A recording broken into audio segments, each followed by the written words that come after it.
Saudara pendengar, selamat bertemu kembali dalam permenungan rohani berdasarkan perikop Kitab Suci. Bersama dengan saya, Pastor Leo Sipahutar. Permenungan ini saya beri judul Hamba Segala Hamba. Selamat mengikuti.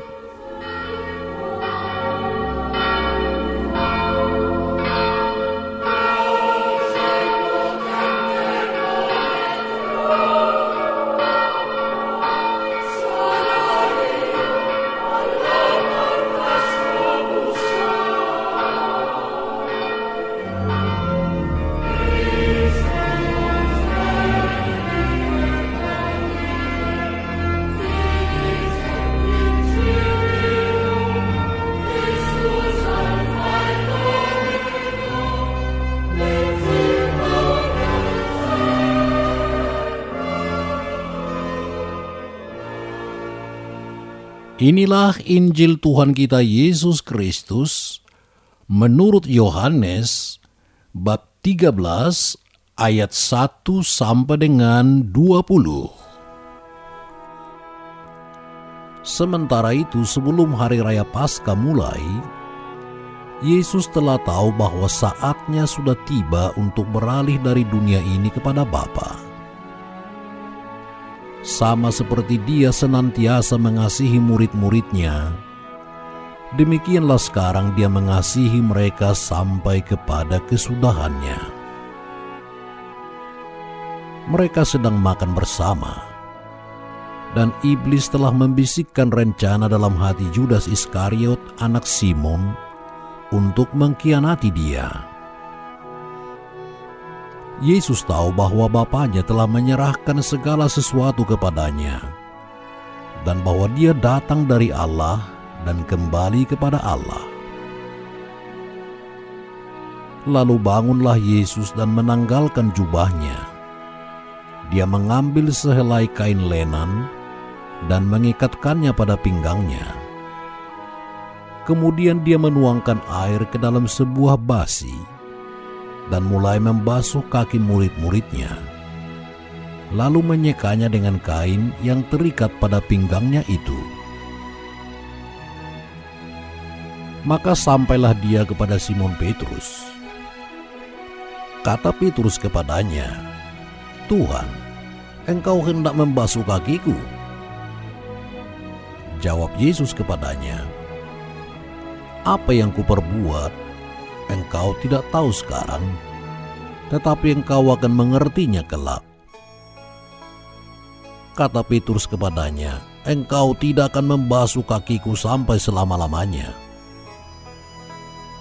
Jawab Yesus, "Jikalau aku tidak membasuh engkau, engkau tidak mendapat bagian dalam aku." Kata Simon Petrus kepadanya, "Tuhan, jangan hanya kakiku saja, tetapi juga tangan dan kepalaku." Kata Yesus kepadanya, "Barang siapa telah mandi, dia tidak usah membasuh diri lagi, selain membasuh kakinya, karena dia sudah bersih seluruhnya. Juga kamu sudah bersih, hanya tidak semua." Sebab Dia tahu siapa yang akan menyerahkan Dia. Karena itu Dia berkata, "Tidak semua kamu bersih." Sesudah Dia membasuh kaki mereka, Dia mengenakan pakaiannya dan kembali ke tempatnya. Lalu Dia berkata kepada mereka, "Mengertikah kamu apa yang telah kuperbuat kepadamu? Kamu menyebut aku Guru dan Tuhan. Dan katamu itu tepat, sebab memang akulah Guru dan Tuhan. Jadi jikalau aku membasuh kakimu, aku yang adalah Tuhan dan Gurumu, maka kamu pun wajib saling membasuh kakimu.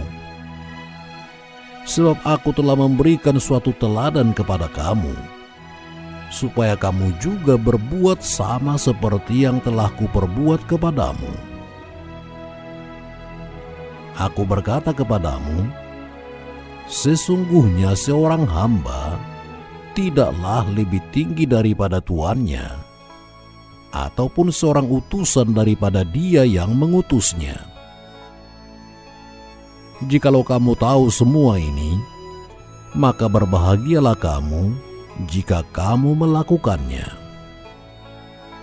Bukan tentang kamu semua aku berkata. Aku tahu siapa yang telah kupilih. Tetapi haruslah genap nas ini. Orang yang makan rotiku telah mengangkat tumitnya terhadap aku. Aku mengatakannya kepadamu sekarang juga sebelum hal itu terjadi, supaya jika hal itu terjadi, kamu percaya bahwa akulah Dia. Aku berkata kepadamu, sesungguhnya barang siapa menerima orang yang kuutus, dia menerima aku. Dan barang siapa menerima aku, dia menerima Dia yang mengutus aku. Demikianlah sabda Tuhan.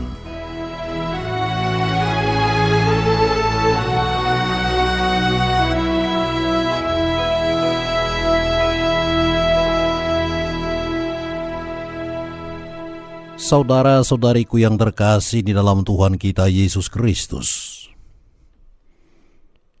hari ini kita merayakan Hari Kamis Putih. Dan seperti biasa, perayaan ini kita rayakan pada malam hari. Kita mengenang peristiwa perjamuan malam terakhir, malam sebelum Yesus menderita sengsara. Malam Kamis Putih ini adalah malam penuh misteri. Kejadian di ruangan perjamuan terakhir di Yerusalem itu penuh dengan simbol yang padat arti. Kiranya terlalu dalam dan terlalu banyak segi yang bisa direnungkan. Saya mengajak saudara-saudari untuk merenungkan satu segi saja. Segi itu sudah terus tampak dari tindakan Yesus yang pertama. Injil Yohanes bab 13 ayat 4 sampai dengan 5 mencatat, lalu bangunlah Yesus dan menanggalkan jubahnya. Dia mengambil sehelai kain lenan dan mengikatkannya pada pinggangnya. Kemudian dia menuangkan air ke dalam sebuah basi dan mulai membasuh kaki murid-muridnya, lalu menyekanya dengan kain yang terikat pada pinggangnya itu.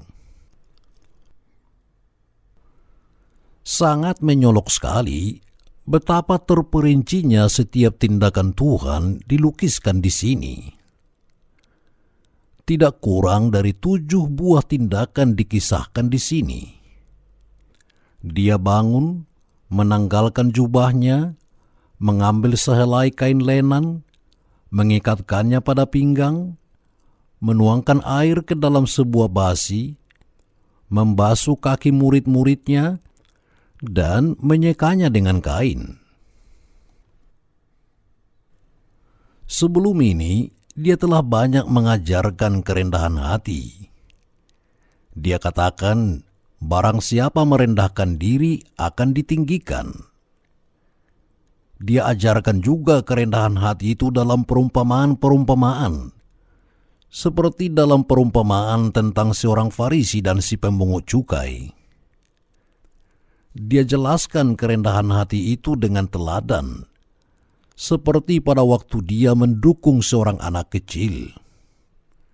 Dan sekarang, dia nyatakan itu sekali lagi dengan perbuatan langsung. Dia merendahkan diri sedalam-dalamnya.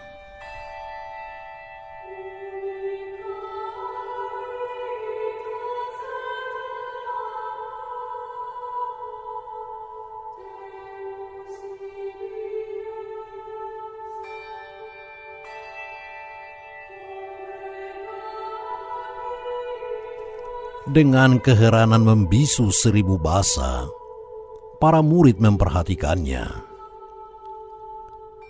Apabila Allah manusia memperlihatkan kerendahan hati seperti begini, maka jelaslah jadinya bahwa manusia hanya akan dapat kembali kepada Allah dengan kerendahan hati. Setiap rasul itu tentu ingin menarik kakinya dari dalam basi itu, seandainya dia tidak merasakan denyut cinta sebesar itu di dalam hatinya.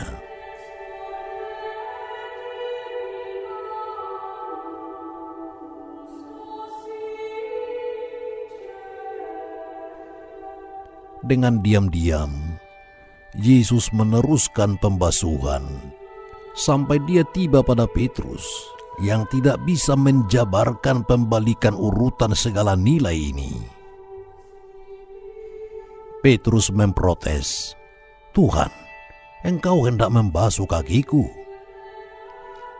Sukar sekali bagi Petrus untuk menerima syarat kerendahan hati yang dituntut oleh salib. Pernah mereka berada di Caesarea Filipi, dan pada waktu itu Yesus memberitahukan para rasulnya bahwa dia hendak pergi ke Yerusalem supaya disalibkan di sana. Dan Petrus mengajukan protes, tidak bisa menerima penghinaan semacam itu.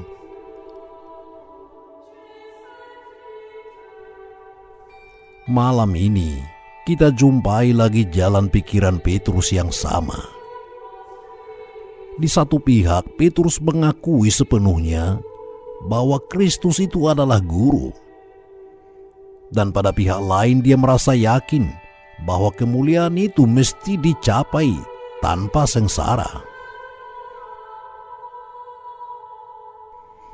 Petrus yang begitu besar rasa percaya dirinya masih harus mempelajari suatu ajaran yang sukar, yakni bahwa dia masih harus belajar sesuatu.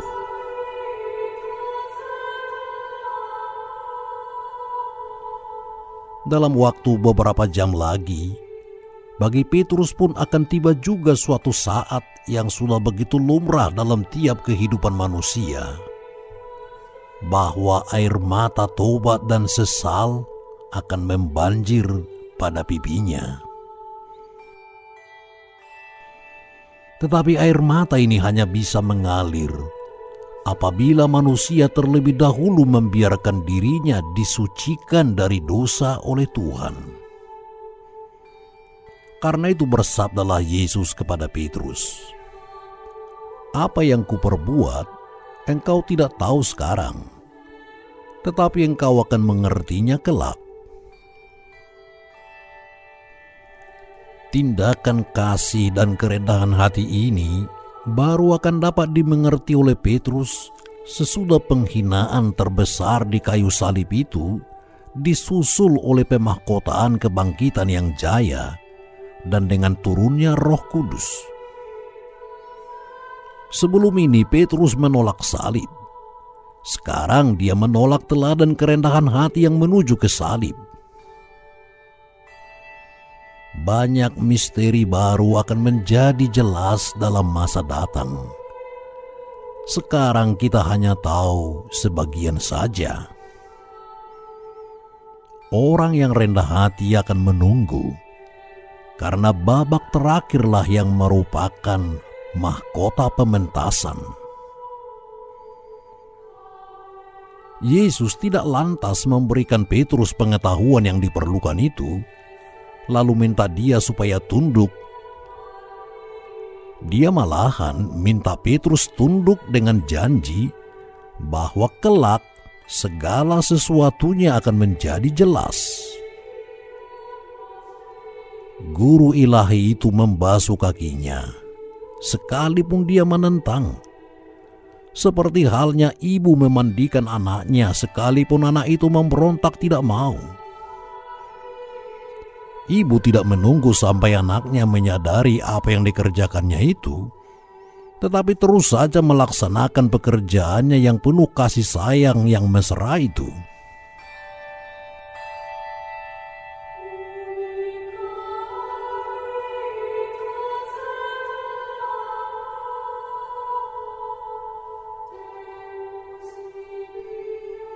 Petrus pun tidak dapat memahami kerendahan hati yang amat besar ini.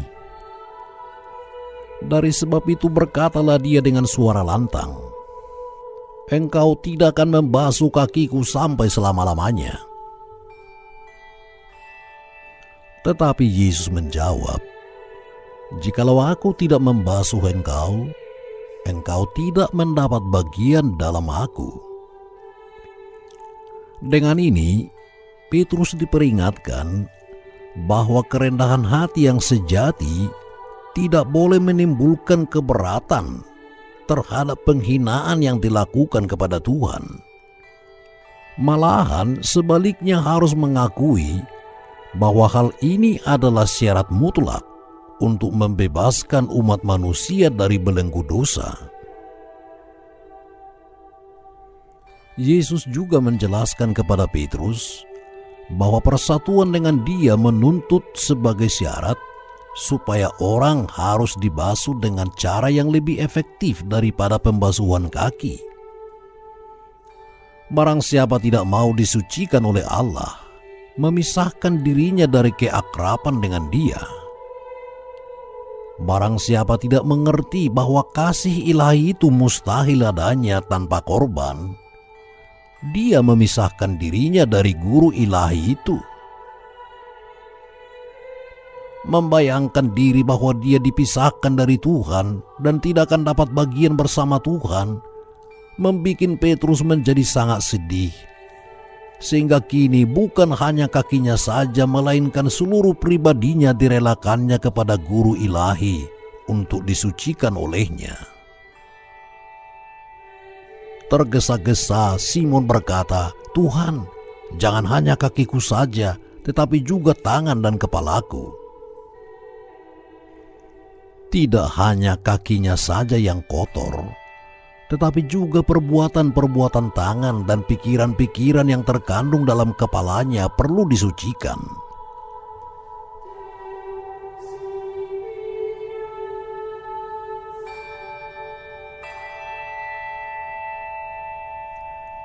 Saudara-saudariku yang terkasih, tatkala Yesus sudah selesai membasuh kaki para rasulnya, dia mengenakan pakaiannya lagi. Dia duduk di tempatnya dan memberikan mereka pelajaran bahwa jika Dia, Tuhan dan Guru, telah menyangkali dirinya dan bahkan telah menyerahkan hidupnya, maka mereka, murid-muridnya, haruslah mengerjakan yang sama pula. Mengertikah kamu apa yang telah kuperbuat kepadamu? Kamu menyebut aku guru dan Tuhan, dan katamu itu tepat, sebab memang akulah guru dan Tuhan. Jadi jikalau aku membasuh kakimu, aku yang adalah Tuhan dan gurumu, maka kamu pun wajib saling membasuh kakimu. Sebab aku telah memberikan suatu teladan kepada kamu, supaya kamu juga berbuat sama seperti yang telah kuperbuat kepadamu. Aku berkata kepadamu, sesungguhnya seorang hamba tidaklah lebih tinggi daripada tuannya, ataupun seorang utusan daripada dia yang mengutusnya. Jikalau kamu tahu semua ini, maka berbahagialah kamu jika kamu melakukannya. Malam ini, Yesus memutarbalikkan semua tradisi dunia. Yesus membuka mata semua pengikutnya. Yesus memandang dan mencuci kakiku, kakimu, kaki kita semua. Semoga Yesus tidak menemukan kaki seorang pengkhianat. Yesus membasuh kaki para pengikutnya dengan harapan supaya kita kuat berdiri dalam kebenaran dan sanggup berlutut untuk melakukan tugas pelayanan. Yesus menunjukkan pada kita bagaimana mengalahkan kebencian dengan cinta, mengalahkan pengkhianatan dengan kasih tanpa batas. Yesus juga menunjukkan bahwa mengikuti Dia bukan gampang, tetapi menuntut suatu sikap iman yang tidak mengenal kompromi dan cinta diri. Sebab pada waktu Yesus membasuh kaki muridnya, dia tidak mengecualikan kaki Judas. Coba renungkan saudara-saudari bagaimana hati Yesus ketika mencium kaki Judas. Dia juga manusia seutuhnya. Pasti Yesus sedih karena Judas tidak menyadari keadaannya, padahal Yesus masih memberi kesempatan. Kesedihan melayani dan mengabdi inilah yang ditunjukkan Yesus sebagai jalan untuk mendirikan kerajaannya. Dia berbuat apa saja demi kebaikan dan kebahagiaan manusia saudara-saudaranya.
Saudara-saudariku yang terkasih di dalam Tuhan kita Yesus Kristus, kerendahan hati dan pengabdian itu diperagakan Yesus lebih mendalam lagi dalam perayaan Ekaristi yang pertama yang diadakannya.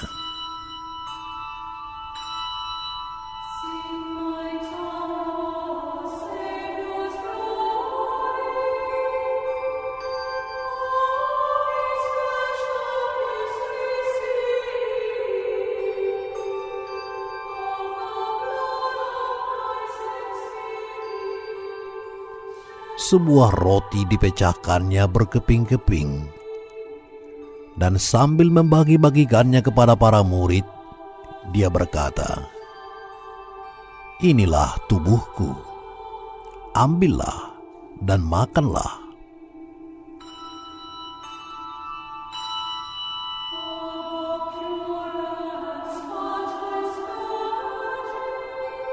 Roti yang berkeping-keping itu disebutnya tubuhnya, dirinya, yang habis dibagi berkeping-keping. Dia hancur dan mati, menyerahkan diri kepada manusia sampai sehabis-habisnya. Ini akan ditunjukkannya secara nyata besok di Golgota. Dia mati di salib demi pengabdian kepada manusia.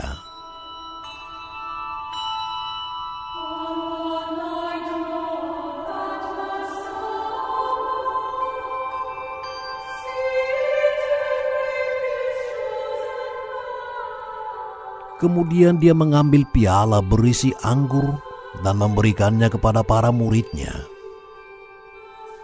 "Inilah piala darahku, minumlah.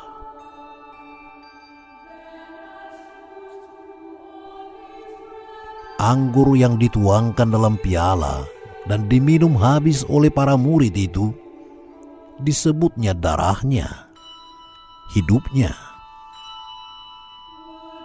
Dia membagi-bagikan dirinya kepada manusia sampai habis. Ini akan ditunjukkannya secara nyata besok di atas salib. Dia mencurahkan darahnya sampai tetes yang terakhir di Gunung Golgota. Dengan menyerahkan tubuh dan darahnya kepada manusia, dia menyerahkan dirinya secara utuh. Dia mengadakan kontak yang sedalam-dalamnya dengan manusia. Daya hidup dan semangatnya menjadi milik manusia, menjadi kekuatan untuk membangkitkan manusia dari kelemahannya, menjadi tenaga yang menggerakkan kita berbalik dari dosa kita.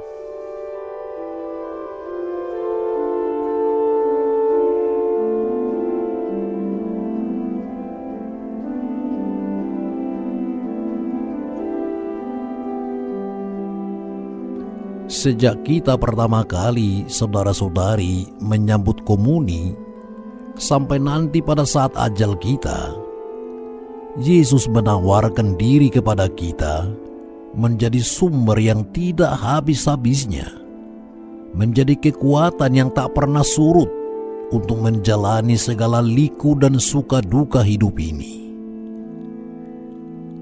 Inilah pengabdian Yesus. Inilah pelayanannya yang tanpa batas.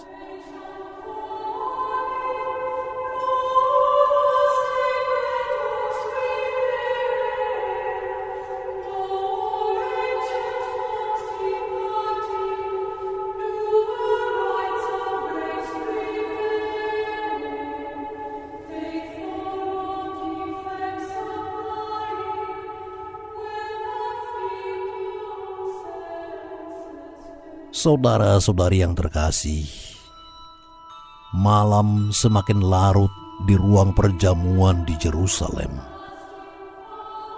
Di luar gelap dan sunyi, suasana semakin sayu, dan Yesus menatap murid-muridnya dengan penuh kasih.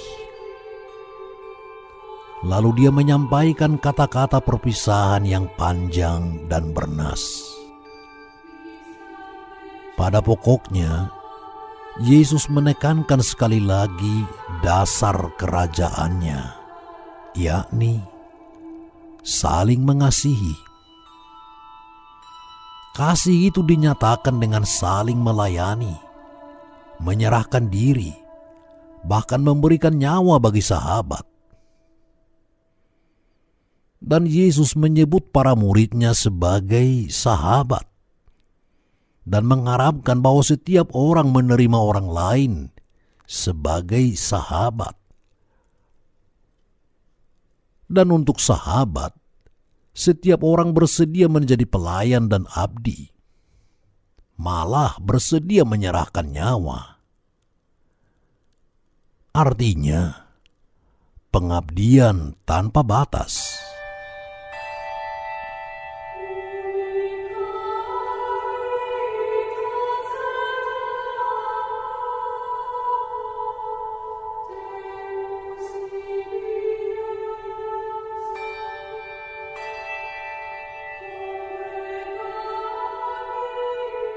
Akhirnya, Yesus mengangkat tangan ke langit dan mendoakan para murid dan pengikutnya kepada Bapa, supaya Bapa melindungi mereka dari yang jahat, supaya mereka bersatu dalam kasih, supaya terbentuklah persatuan antara Bapa dan manusia, sama seperti antara Bapa dan Putra. Begitu cemasnya Yesus mengusahakan kebaikan dan kebahagiaan kita, sampai Dia bersedia melayani kita sehabis-habisnya, menyerahkan seluruh kepribadiannya untuk kita, mengorbankan seluruh hidupnya sampai tetes darah yang terakhir.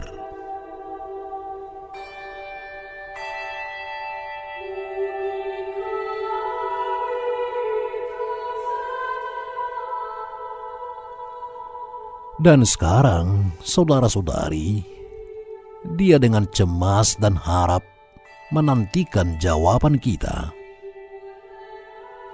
Dia sabar menunggu sampai kita sadar dan siap menerima dan membalas pengabdiannya.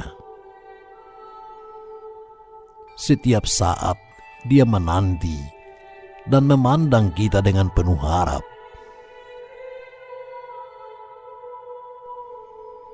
Jawaban yang diharapkannya jelas.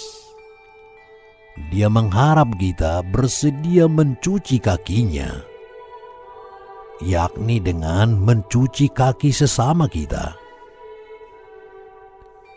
Dia menanti kita juga untuk berani berkata, "Inilah tubuhku, inilah darahku, inilah hidupku yang kukorbankan bagi sahabat-sahabatku." Dia menantikan kata-kata hiburan, dorongan, dan peneguhan dari mulut kita untuk sahabat-sahabatnya, yakni orang-orang sekitar kita. Ia mengharapkan doa kita untuk umat manusia, untuk bangsa kita.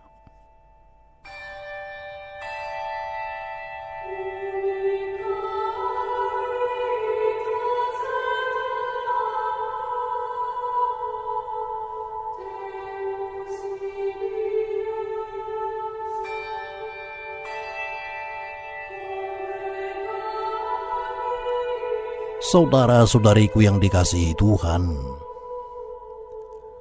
hari Kamis ini disebut Hari Kamis Putih. Putih karena pada malam ini kita kenangkan dan kita rayakan kasih Tuhan yang begitu putih, begitu suci, begitu bersih tanpa noda. Dia serahkan dirinya sehabis-habisnya sampai putih sama sekali, tak bersisa.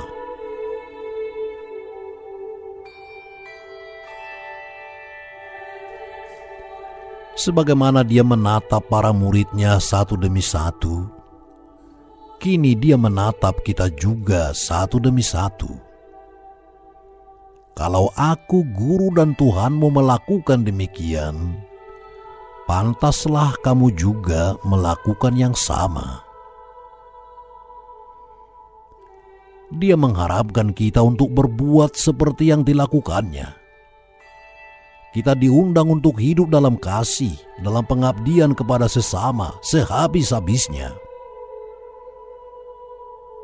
Dia tahu kita ini kecil dan lemah. Tapi dari yang paling kecil dan paling lemah pun, dia mengharapkan kasih.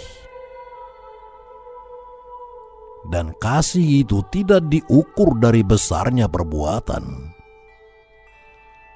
Suatu perbuatan barulah mempunyai makna kalau itu dilakukan dengan kasih, dengan hati yang putih dan tulus. Saudara-saudariku yang terkasih, nanti malam kita akan merayakan perjamuan malam terakhir bersama Dia. Dia menatap kita satu demi satu, menanti jawaban dari kita. Amin.